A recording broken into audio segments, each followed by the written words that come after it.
Chapter 16. I got the taxi driver to drop me off downtown.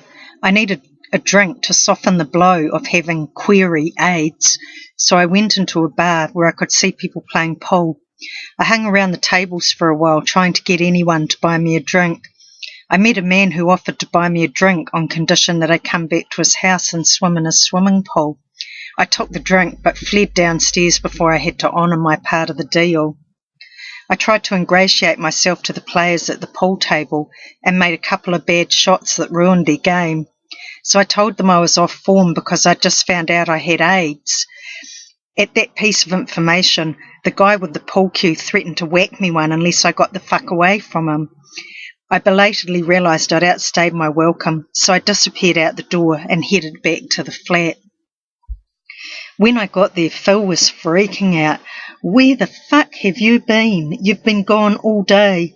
So I told them about the blackouts and going to hospital, and I showed them the discharge form with the query AIDS printed somewhat horrifically on the bottom. Phil and the others in the room fell silent.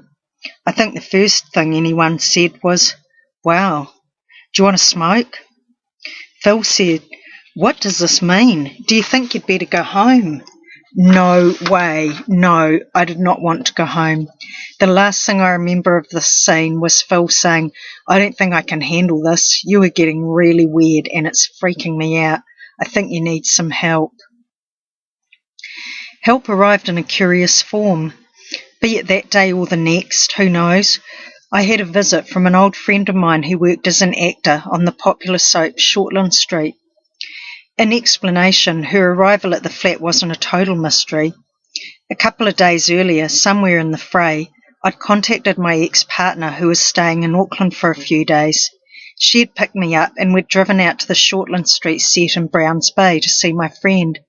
I was off my head, as I was, and we pulled up in the car park with me shouting greetings loudly out the window, beeping the horn, making a scene as was quite becoming the norm.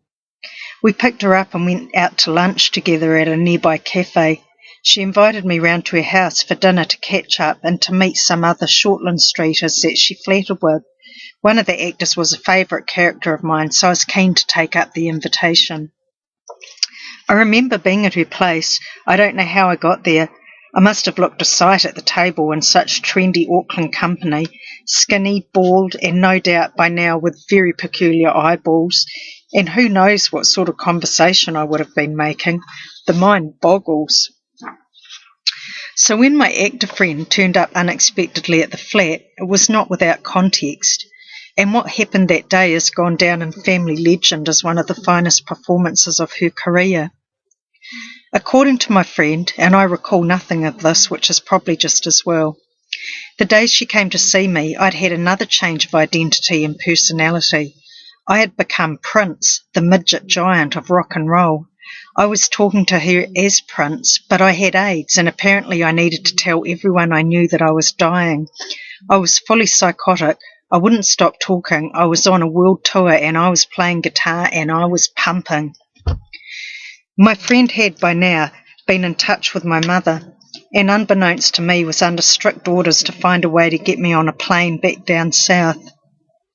Accurately surmising that I was not going to go willingly, my friend concocted a story that the rest of the band had gone on ahead and already flown out, and I needed to catch up with them to begin the next leg of the tour. She didn't mention Nelson, but she does recall a moment, just a brief flicker of a moment, where I came up from under into a momentary lucidity. She recalls that I began to shake, and she took my hand and said, "Can't you stop shaking?" I suddenly paused the incessant diatribe and looked at her straight and said, "I'm sick, aren't I? I'm really sick." But that was it. The moment passed and I went back to being Prince and prepping for the next gig of the tour and attending to the business of getting ready to die. We went out to the airport. My friend bought me an airline ticket, escorted me to the plane and saw me off. It was all a big serendipitous cosmic coincidence to me. Further evidence that my mogul star was on the rise. I think this was where her acting skills really paid off, though, because if I had suspected for a second that what she was actually doing was sending me home, there's no way I would have boarded that plane.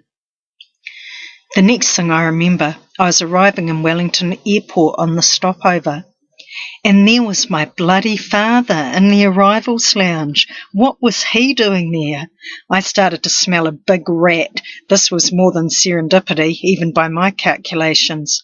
He tried to catch me as I funneled out of the concourse with the other passengers.